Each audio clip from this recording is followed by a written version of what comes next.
Every time the Reserve Bank cuts interest rates, bank customers hold their breath and hope. Often the banks don't cut their own lending rates by as much as the Reserve, and their argument for not doing so is that high funding costs make it uneconomical.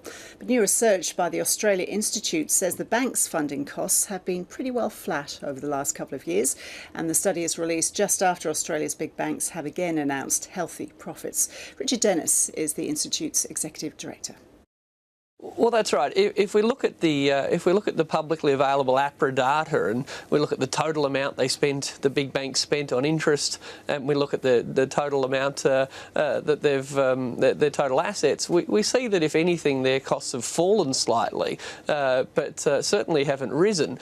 And the clear proof of this, I suppose, is that they said, look, we can't afford to pass on all of the official interest rate cuts because of rising costs, but their profits have gone up. So if all they're doing is maintaining their margins, why do their profits keep rising? So is this something that began when the global financial crisis hit? What happened before that? Did they usually pass on interest rate cuts in full?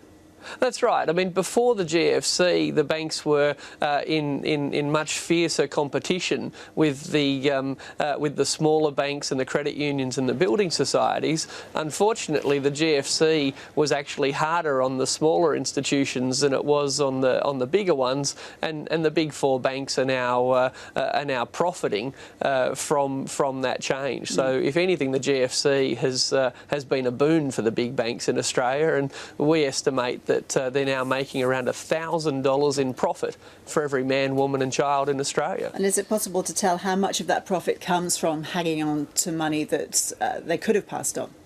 Oh, look, we're talking hundreds of millions of dollars at least every time these official interest rates aren't passed on. I mean, what we've seen in the last 6 months or so is that only around 70% of the official rate reductions have been passed on. So 30% of that has gone straight into the bottom line of the banks. And again, if that was necessary because of the cost pressures they keep talking about, then their profits should be stable. The fact is we see their profits rising, and that's proof that they've increased their margin, their profit margin, on the difference between what they pay and what they're lending it to us for.